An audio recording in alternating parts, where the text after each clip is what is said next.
welcome to our show, Experts of Southern Nevada.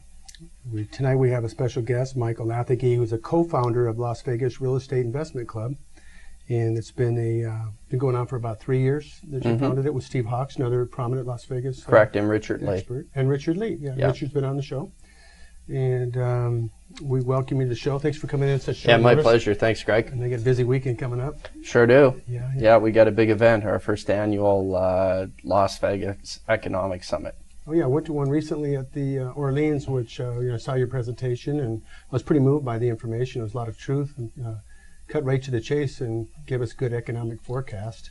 Yeah, well, we try to give the information that the mass media is not delivering to the people and the viewers who are watching television on a day-to-day basis, because things could unfold much differently from how it's broadcasted on television. Yeah, we do get a little bit of the Mother Goose version of what's happening in the political and economic arena by either one side of the aisle or the other, depending on their political agendas and.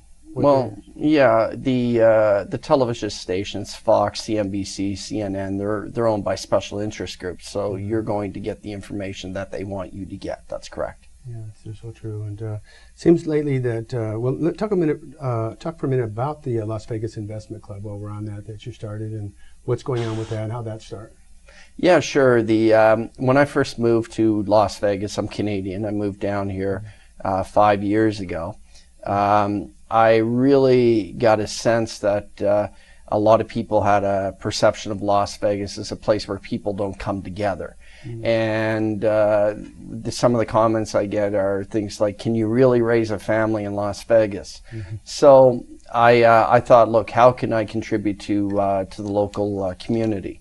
And I decided to get out, and my background is economics, and start teaching about essentially what's going on in the world and the economy and how that impacts us on a daily basis, and what we can do to either make money for ourselves or stop ourselves from losing money. And what happened is the group started, we put out a little release, and we had 30 or 40 people show up. Now we're at 300 plus strong at each of the meetings. As you're aware, it's standing room only at our club meetings. And we really founded it on 3 pillars. The first pillar is education. We want people to come in, we want them to learn, but not just learn, we want them to be equipped so that when they leave that room, they can take specific action steps to help themselves. The second pillar that we founded it upon was community. We very much look at what's going on within the local community and how we can assist. We took on directly the HOA collection companies. We didn't like the heavy-handed tactics that they were taking, and as a result, we were able to fill a lot of the CICC meetings with a lobby group with very little money, and certainly we think we were very successful in the end from allowing the HOA collection companies to continue to have their way with the citizens of Nevada. And I would say that we were a big part of having just hundreds of people involved in that process. And we were against some very deep-pocketed individuals on the HOA collection side.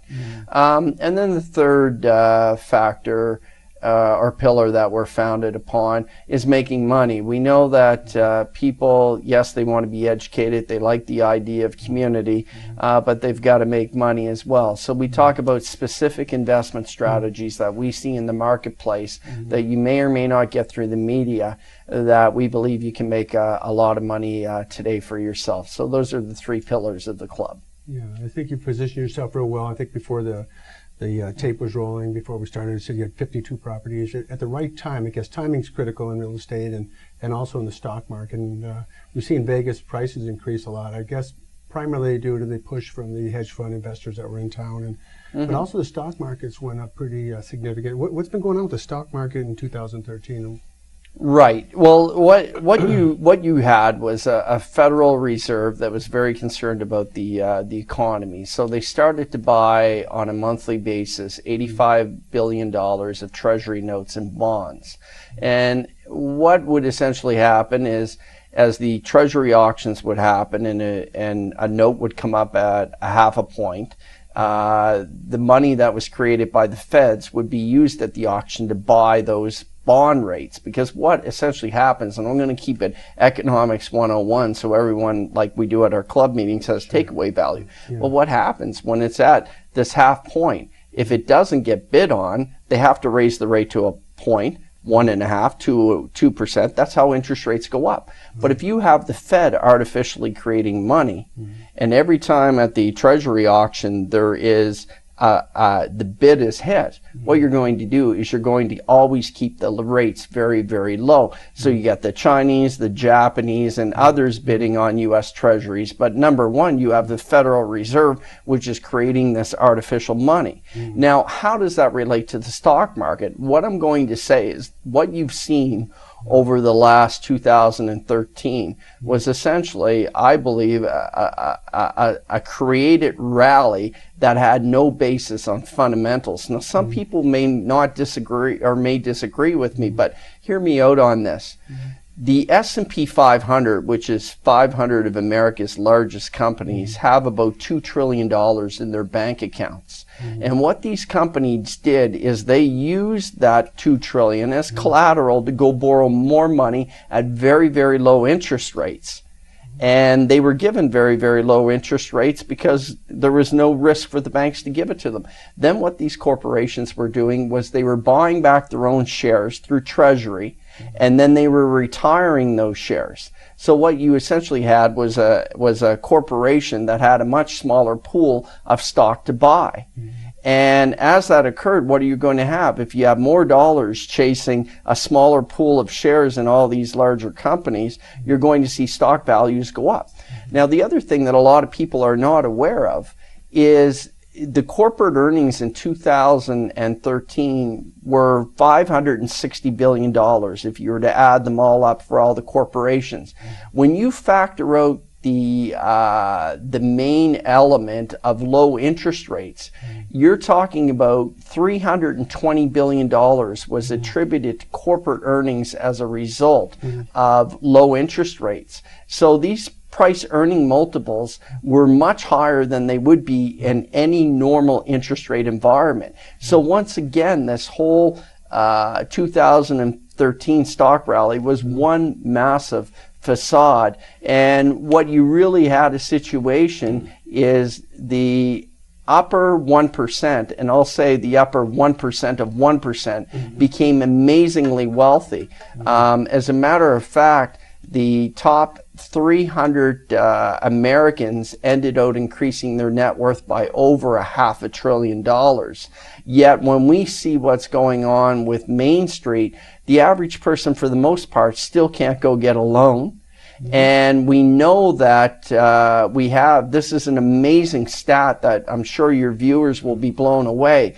Over 100 million Americans right now are on some form of government assistance.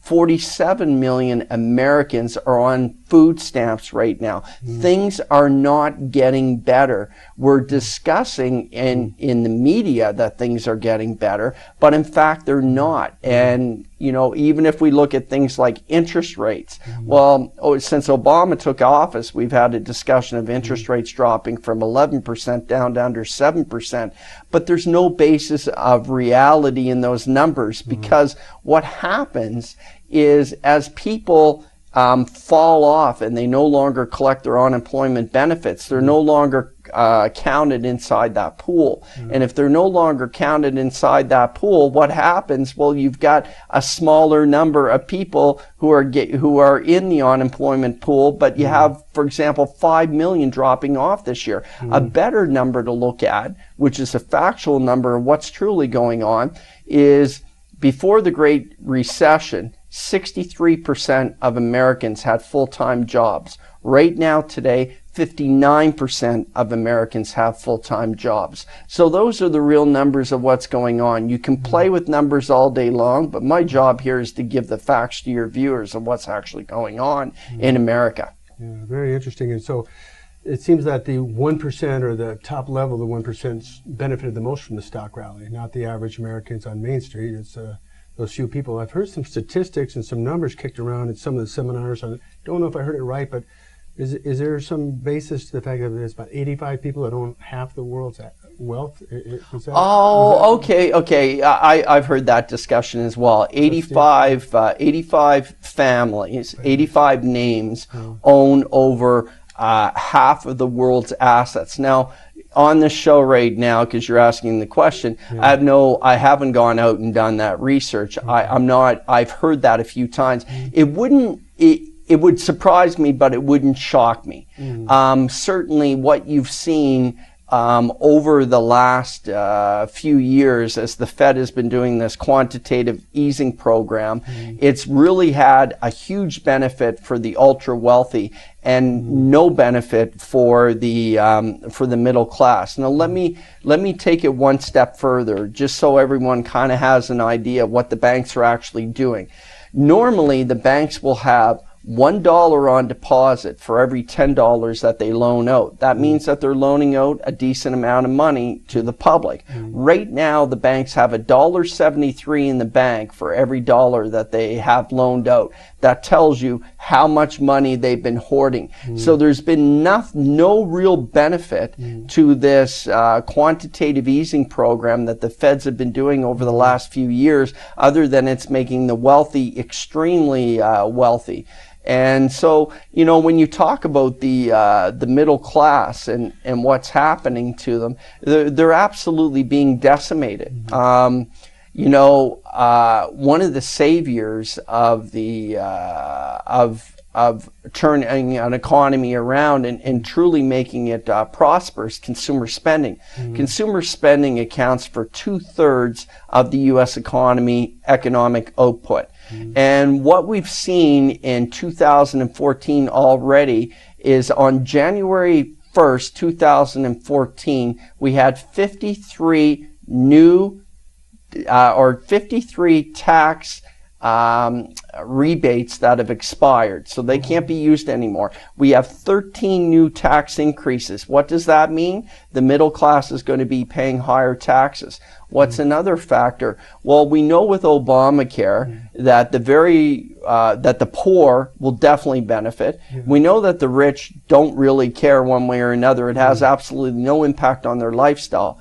But we know that the middle class are going to, for the most part, pay significantly more for the Obamacare package. So that as well is being taken out of their pocket. Now, my greatest concern is interest rates and the impact that's going to have, Greg. What we're looking at is we already have a Fed that has said they're going to start tapering off on the $85 billion a month. It went down to 75, now it's at 65. Well, eventually when they stop buying these treasury bonds and treasury notes on a monthly basis, what we're in fact going to see is we're going to see that that auction is going to have to be made up of international buyers who are coming in to buy those treasury notes. And if they're not buying in the volume that we want them to buy, we're going to have to move up the rates in order to attract buyers. Now, here's the scariest thing. And is it okay if I kind of elaborate what could happen in a worst case scenario? Absolutely. Okay. So this is something that the viewers really should have an understanding.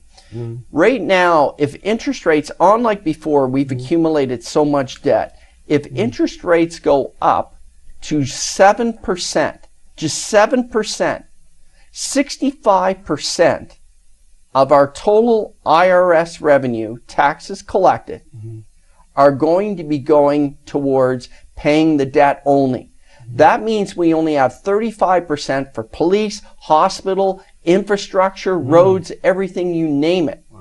All of a sudden, if interest rates get up to 10%, and it's a possibility, there's two things that happen. 100% of our money goes towards paying the debt. That means there's absolutely no social net. And the other problem that a lot of people don't understand is the derivatives market. What happens, the higher the interest rates go in a hurry, a lot of derivatives bids will go bad. Now, you don't have to understand a great deal about the derivatives market other than I will tell you this. With higher interest rates, these derivatives go bad. What in fact happens is a lot of banks are leveraged at 10, 20, 40, 60 to 1 on the derivatives market. That means, for example, Goldman Sachs, their exposure is they have 60 times more exposure than they have available assets to pay if the bid goes wrong, if things were to go wrong in the derivatives market. There's absolutely no way that the Federal Reserve can bail out these too big to fail banks if in fact we saw a situation where interest rates could skyrocket. Now people might say, well, interest rates aren't going to skyrocket. Let me kind of elaborate there, Greg. It's a situation where, you know, right now we've got interest rates 3%, under 3%. The reality is the feds are printing money at about 8% of total money supply. What's inflation? The definition of inflation is money supply, more money supply chasing the same amounts of goods and services. So what we're actually looking at is an 8% increase in money supply per year. And what does that mean to your viewers? That means if you're not achieving 8% returns on your investments out there, you're in fact losing the purchasing power on your money. And that's a major, major concern of what's going on right now in the marketplace. Oh, yeah. You get your money in the bank at 1 or 2%, and you have you're losing 6, 7% right off the bat. So the investments that you do make, you know, really have to be carefully selected. You need to get some good advice. I know we've talked about a little bit in the seminars: gold, silver, hard assets, things that it can produce, buying tax liens, different types of things that have municipal securities behind them or guaranteed returns. I think our investors have to be very careful, especially a middle-class viewer who sees this middle class being decimated by these economic strategies and the Fed's just printing money. You know, there's really don't seem to be any type of control or oversight with what's happening up on the Hill. You know? Well, to your credit, Greg, and we talked about it before the show. You know, and I agree with you 100%. This show is just not about saying, here's the problem. Let's also talk about a few solutions. And as I said, full credit to you to make sure that we did discuss those. And the first thing I want people to understand is the reason people say buy gold, which I agree, buy silver, which I agree. And I would say traditionalists will typically say own 2-3% of your portfolio in gold and silver. I say right now take it up to a much higher number, closer to 10. But a lot of people, if the price of gold went from $1,200 to $10,000, I'm not saying that's going to happen, but if the derivatives market blew up, it could happen. Should you be happy? And the answer to that question is not necessarily. Because the only reason why people buy gold is simply as a hedge. And if the banking industry, anything terrible ever happened to the banking industry, what would in fact happen is gold would skyrocket. So all you're buying your gold as a hedge because the rest of your portfolio would likely be worthless. So now you've got a true hedge to protect yourself. And that's how you have to understand gold. If gold goes to $10,000, it just means that the rest of your asset classes have not done very well at all. And a lot of people don't understand that. Now with tax liens and tax deeds, now I know that your viewership is a lot of Christians, and I have to address something. And it's a moral consciousness of what I see happening. When you wrote at the club meeting a few weeks ago, I said, look, it pains me to tell you what industries are going to do very well because I don't like to take advantage of people who have misfortune. But what we're going to look at is a decimated middle class. We're going to look at a middle class that's going to be poor, that's going to get hit hard, and it's going to get hurt hard, especially with interest rates that I believe will go much higher. So what I said is I said, look at industries that benefit from a middle class that's struggling. Now, as I said, you have primarily Christian viewers. Payday loan industries. Tax liens and tax deeds. The reason payday loan industries is people struggle. Those industries get more, they get busier, and they get more successful, and they make more money. So my responsibility is simply to say what's happening. I'm not encouraging people to invest in those. I'm simply saying, here's what's going to happen. Here's the industries that will do well. Pawn shops. Absolutely. Talk to any pawn shop owner in this city right now. They're doing tremendously well right now and have been doing better, even though this is supposed to be a turnaround time. They've never done better in this city than they are right now as a result of a more desperate middle class. The tax liens and tax deed industry, that's simply an industry where when people don't pay their overdue taxes on properties, the counties sell these liens off to people for a fixed rate of interest, or you can actually buy the deed. And so what's going to happen with a struggling middle class is less people are going to be paying their taxes. As less people pay their taxes, these tax liens and these tax deeds will come up for sale. You'll own them, and the rates of interest can be anywhere from 8% up to 50% per annum. So it's a remarkably great investment. But unfortunately, and this is where we have Christian viewers, and I have to say the way it is, look, this is not pleasant territory. This is something that people will struggle with. But what I'm telling you is the industries that I see that will do well, but you know, the moral consciousness of the decision that people are going to make when they invest. But I'm telling you what's going on with the middle class. Sure.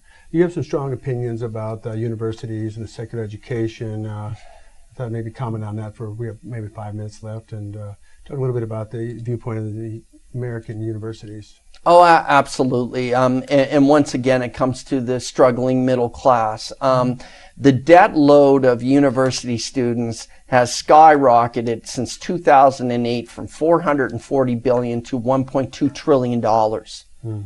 There is absolutely no correlation between the standard of education being provided and the tuition fees that have increased several hundred percentage points. Absolutely no correlations. What the universities are turning out in a lot of cases is generalists who are not employable. And what I say to the university presidents and the faculties out there is you should be ashamed of yourself. They truly should. They put these poor kids through university. They come out, they're deeply into debt.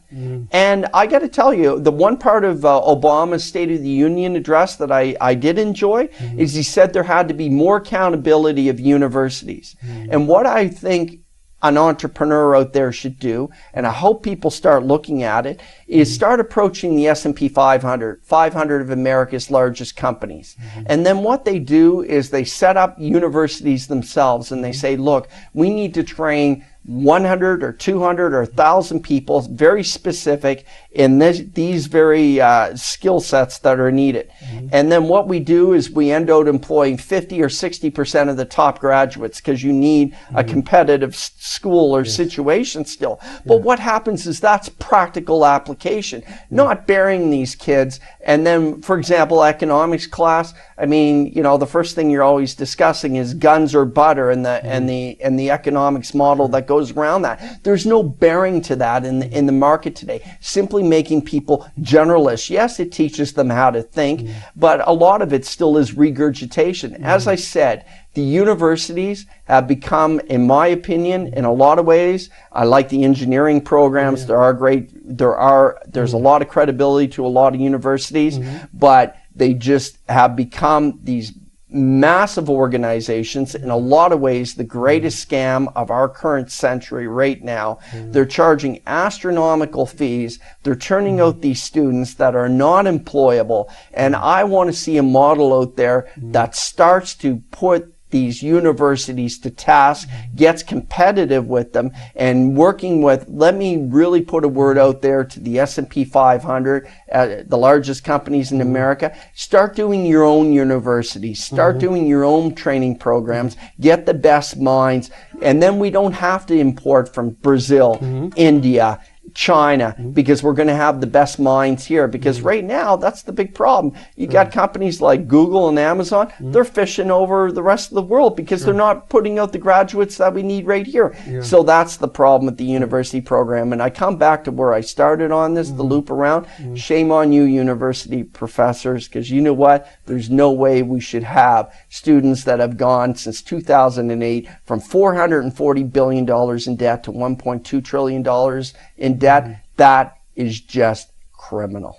Yeah, it's just waste. I think they do need to concentrate on specific vocations. And if it were the involvement of the Fortune 500 companies that would set up a curriculum where they would learn the computer skills, communication skills, today's technology, engineering, specific degrees that would be tailored to the job market, then of course then people would get their money's worth. And You're completely right, Greg. We can't keep producing generalists. Yeah. Students coming out with sociology degrees. Oh, sure. That is not going to get them. That's a generalist. So, you know, a few of them might get jobs. Look, there's some great programs in university. There's some great professors. There's some great people.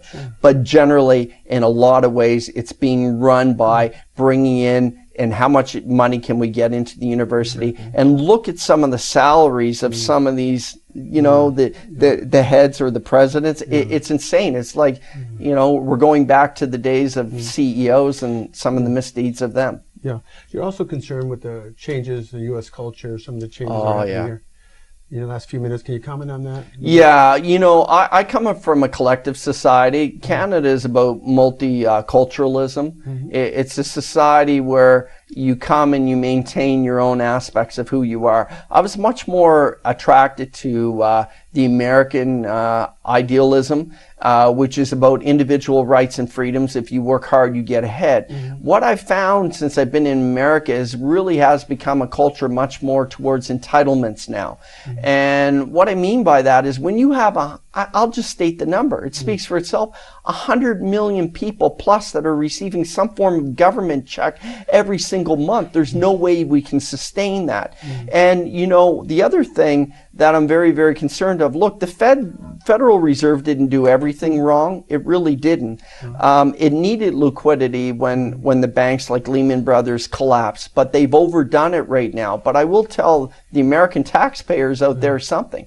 There's absolutely no coincidence that the Federal Reserve was created the same year as the IRS, because they had to create the IRS for a central banking system to pay off the debts that were going to be created by it.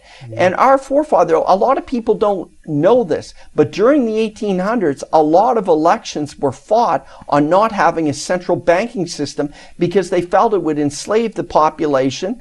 And what we would move towards is much more towards a police state. The other thing that I don't really, I'm not really appreciative of is the fact of our intrusion on privacy right now. We have smart meters going in. Hey, look, for those who are out there listening, I mean, these are essentially surveillance devices on our house of what's going on. I mean, I don't want people to know what time we take a shower, what room we're in, and so on. And then that information, it can be sold off to private companies. So major concern with that. And what I did recently is I was part of the lobby movement, and we had success where we had NV Energy. Now they don't force you to take a smart meter. They charge you a $50 fee, which I was fine to pay. They install a different type of meter, and all they're going to do is measure your monthly energy consumption, and I pay $8 a month. Hey, I'm fine to pay that for my personal privacy, but it's an infringement. It's the infringement on our individual rights and freedoms. The NSA, I mean, I've talked about Eric Snowden at various events. You even heard the other night. We're a little over time. Okay. And finally, I just want to ask you one quick question about your newsletter. So can people, if they want to get, because we're going to have you come back another show because there's a lot more material that we want to touch on, but your newsletter, how would somebody get a copy of that? Yeah, well, you know, the most important thing, Greg, is getting out the word to other people of what's going on in the world and the economy. So if they go to the Las Vegas Investment Club, our website address is LV Investment Club, which stands for Las Vegas Investment Club, lvinvestmentclub.com. What I'll do is I'll make sure I put our newest newsletter, which covers a lot of what I just spoke about today, and your viewers can read it, and we certainly invite the feedback. Micheal Lathigee, economic analyst, but thank you so much for your valuable my information pleasure. and your time coming in today. We'll see you next Tuesday at 5 o'clock and 9:30 a.m. right here on Keen TV. Thanks for being with us.